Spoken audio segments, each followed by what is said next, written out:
इस एपिसोड में आगे हम देखेंगे कि जरखान के साथ एदा चली जाती है और नाश्ता करके सब फारिग हो जाते हैं। उसके बाद आंटी जो होती है वो जहरन से बोलती है कि बेटा मुझे लोन की सख्त जरूरत है, मुझे और लोन चाहिए। मैंने जो लोन लिया था अपनी वर्कशॉप को मैनेज करने के लिए वो मेरे लिए कम पड़ गया है। मैं आगे और लोन लेना चाहती हूँ पर मुझे बैंक वाले और लोन नहीं दे रहे हैं, तो मैं चाहती हूँ कि मैं ये घर बेच दूँ, मेरी हेल्प करो इस घर को बेचने के लिए। तो जेरन बोलती है आंटी इस घर में एदा का भी हिस्सा है, आप इस बारे में एदा से ही बात करें।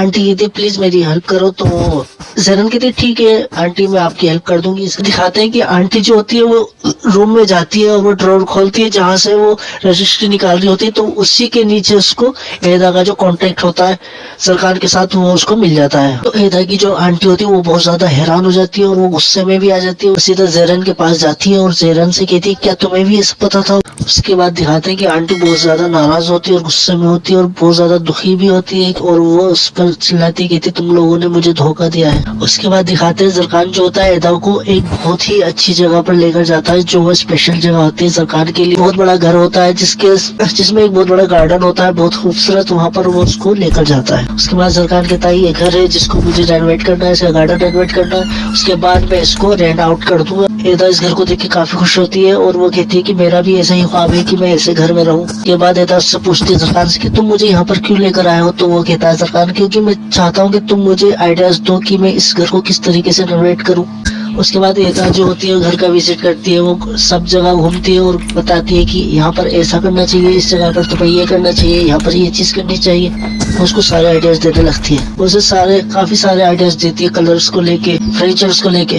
फिर वो एक रूम में आते हैं जहाँ पर वो गार्डन के सामने रूम होता है और काफी अच्छा व्यू वहाँ से नजर आता है। तो एदा कहती है यहाँ पर बेडरूम होना चाहिए। वो कहता है क्यों यहाँ पर बेडरूम क्यों होना चाहिए। वो कहती है क्योंकि यहाँ से काफी अच्छा व्यू नजर आ रहा है। लोग अक्सर क्या करते हैं जो सबसे अच्छा कमरा होता है उसे गेस्ट रूम बना देते हैं, जबकि वो उनका एक पर्सनल रूम होना चाहिए। और वो फिर आगे से उस कमरे के लिए और अच्छी आइडियाज बताती है। सरकार कहता है क्या तुम मिलके मेरे साथ इस पर काम करोगी मेरे साथ। तो वो कहती है नहीं मैं यहाँ पर अब क्या करूंगी, रुके मेरा तो प्रोजेक्ट पूरा हो चुका है। तो वो कहता है कि प्लीज रुक जाओ। और वो पूछती है अच्छा एक बार बताओ क्या तुमने सेलन को हाँ कर दिया है। तो सरकार कहता है मैं उसको हाँ करने वाला हूँ। तो सरकार कहता है हाँ मैं उसको हाँ करने वाला हूँ। तो ये सब सुन के एदा का दिल टूट जाता है और वो उसको बोलती है कि मैं तुम्हारे साथ और नहीं रुक सकती, मुझे इटली जाना है, वहाँ पर मुझे अपनी पढ़ाई कंप्लीट करनी है। तो सरकार कहता है तुम वहाँ क्यों जाना चाहती हो। तो वो कहती है कि असल में मेरे यहाँ पर रुकने की कोई वजह नहीं है और मैं वहाँ पर जाके अपने ख्वाबों को पूरा करना चाहती हूँ। तो एदा जो होती है बात करती होती बाहर आ जाती है और उससे कहती है तुम आखिर मुझे रोकना क्यों चाहते हो। तो जरखान कहता है क्योंकि मैं चाहता हूँ तुम मेरे साथ मिलकर ऑफिस में काम करो। मतलब वो उसको मेन वजह नहीं बताता, अपनी फीलिंग्स नहीं बताता, छुपा के रखता है। मतलब बताता नहीं और प्यार से नहीं रोकता है, वो ऐसे उस पर हुक्म चलाता जैसे वो उसका बॉस है और हुक्म देकर ही वो उसको रोकना चाहता है। जबकि एदा को ये सब पसंद नहीं है, वो चाहती है कि वो अपनी फीलिंग्स उससे शेयर करे और इसी चलते एदा को गुस्सा आता है। वो चाहती है कि वो उससे दूर ही चली जाए बस। उसके बाद फिर सरकार कहता है ठीक है अगर तुम जाना चाहते हो तो तुम जा सकते हो और उसको वो गुड लक विश करता है और उसको हक करता है और दोनों आपस में एक दूसरे को बहुत ज्यादा दुखी से लगते हैं और वो मतलब आंखों में आंसू भरा होता है उन दोनों की।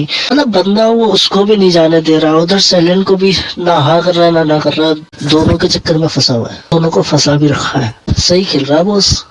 एंगन को उसके पास फोन आता है जरखान के पास, जरखान फोन उठाता है। जरखान असल में क्या होता है वो उनका आखिरी दिन होता है, इसके बाद फिर एदा हमेशा के लिए उससे दूर हो जाएगी। तो जरखान को आइडिया आता है जब एंगन उससे बात कर रहा होता है तो जरखान बेवजह ही कहने लगता है क्या ऑफिस में परेशानी है, नहीं ऐसे कैसे हो सकता है। वो वैसे ही बातें बनाता है और कहता है कि हम अभी आ रहे हैं ऑफिस।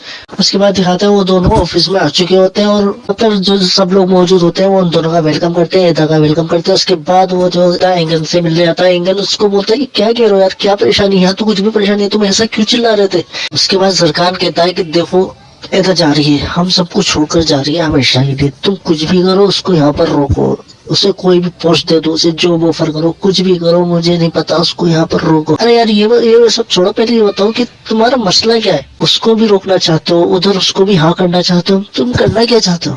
उसके बाद दिखाते हैं कि एदा लैला से बात कर रही होती है और उसको कह रही होती है कि ये आज मेरा आखिरी दिन है वगैरह वगैरह, इस तरीके से बात कर रही होती है। तभी लैला कहती है कि अच्छा। उसके बाद क्या होता है, लैला टिकट का जिक्र करती है। तो वो कहती है कैसा टिकट किसके लिए बुक करा, तो वो कहती है कि सरकार सर का और मैम का टिकट। लैला वहां उसको बताती है कि सरकार सर ने 2 टिकट्स बुक करवाई है लंदन ट्रिप के लिए। एदा जब ये सब सुनती है तो उसको समझ नहीं आता। वो कहती है कि अगर सेलेन अगर शादी कर रही है तो सरकार के साथ क्यों लंदन जा रही है। वो परेशान हो जाती है और वो समझ जाती है सरकार ने शायद उसको हाँ कर दिया। उसके बाद वो बाहर चल जाती है और वो परेशान होती है और वो फोन निकाल कर सेलेन को कॉल करती है और सेलेन से कहती है कि यार मैं इस आदमी के लिए कितना कुछ कर रही हूँ, उसको पे कितना भरोसा करती हूँ और ये मुझे कुछ भी नहीं बताता है। ये अगले हफ्ते सेलेन के साथ लंदन जा रहा है और उसने मुझे कुछ नहीं बताया है और मैं इसके लिए पागल हुई रखी हूँ। उसके बाद सेलेन बोलती है तुम एक काम करो, तुम मेरे पास आ जाओ और हम दोनों मिलकर बात करते हैं। उसके बाद क्या होता है तो उसको बोलती है ठीक है मैं आ रही हूँ अपना पर्स लेकर। वो अंदर जाती है ऑफिस में पर्स लेने के लिए। वहां पर एंगन जो होता है वो उसको रोक लेता है। तो एंगन जो होता है उसको ऑफर देता है, पर एदा जो होती है वो कहती है देखो मैं यहाँ रुकने वाली नहीं हूँ, मुझे पता है सरकार मुझे रोकने की पूरी कोशिश कर रहा है पर मैं नहीं रुकूंगी अब। और सरकार जो होता है बाहर खड़ा हुआ उसको बाबा एंगन को इशारा कर करके बोल रहा होता है कि उसे रोको।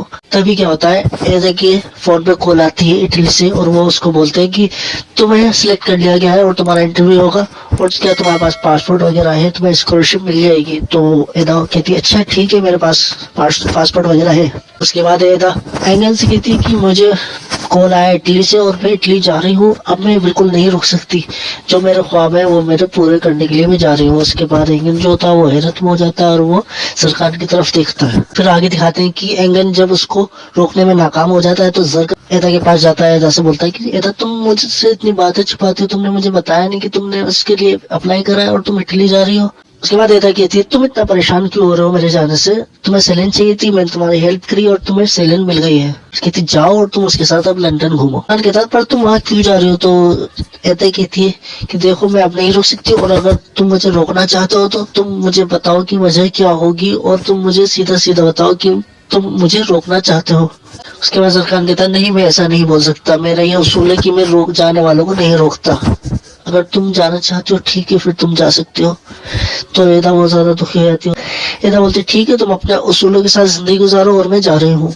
सरकार उसे रोकना चाहता है फिर भी उसको नहीं रोकता है। फिर नेक्स्ट सीन में दिखाते हैं कि एदा की जो आंटी होती है वो सरकार के मॉम के पास जाती है और उनको खूब बातें सुनाती है कि तुम कैसे लोग किस तरीके के कॉन्ट्रैक्ट लोगों से साइन करवाते हो, तुम्हें शर्म नहीं आती, इस तरीके की बातें उसको खूब सुनाती है। तो एदा की जो सरकार की जो मॉम होती है वो भी उनको कि देखो हमने कोई उसके साथ जबरदस्ती नहीं करी है, तुम्हारी बेटी ने खुद अपनी खुशी से वो कॉन्ट्रैक्ट साइन किया है।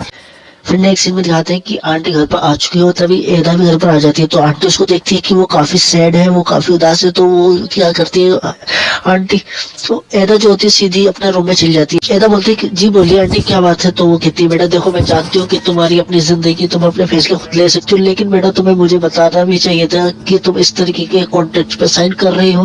बेटा मुझे तुम्हारे कॉन्ट्रैक्ट के बारे में पता चल गया है। आंटी बोलती है बेटा मैं जानती हूँ, बेटा मुझे एक बार तो बताया था, मैं जानती हूँ कि मैं तुम्हें तो सही तरीके से पढ़ा नहीं पाई, लेकिन इन सब चीजों में मैं जानती हूँ मेरा ही कसूर है। वो अपने आप को कसूरवार ठहराती है। तो तभी वो कहती है नहीं आंटी इसमें आपकी कोई गलती नहीं है, आंटी आप टेंशन मत लो, कॉन्ट्रैक्ट खत्म हो गया है और मुझे इटली जाना था, मुझे अपने ख्वाब पूरे करने थे, मुझे एक अच्छा आर्किटेक्ट बनना था, इसलिए मैंने ये सब किया है। तो उसकी आंटी बोलती है कि बेटा क्या तुम सरकार से सच में मोहब्बत करती हो। कहती नहीं आंटी ऐसा कुछ नहीं है। फिर एदा कहती है कि मैं आपको एक खुशखबरी देना चाहती हूँ। वो कहती है बेटा कैसी खुशखबरी। तो वो कहती है कि मुझे स्कॉलरशिप मिल गई है और मैं लंदन जा रही हूँ। उसके बाद वो दोनों काफी खुश होते हैं, आंटी काफी खुश होती है और कहती है अल्लाह तेरा शुक्र है कि मेरी बेटी को उसके ख्वाब पूरे करने का मौका मिल रहा है। उसके बाद एपिसोड खत्म हो जाता है।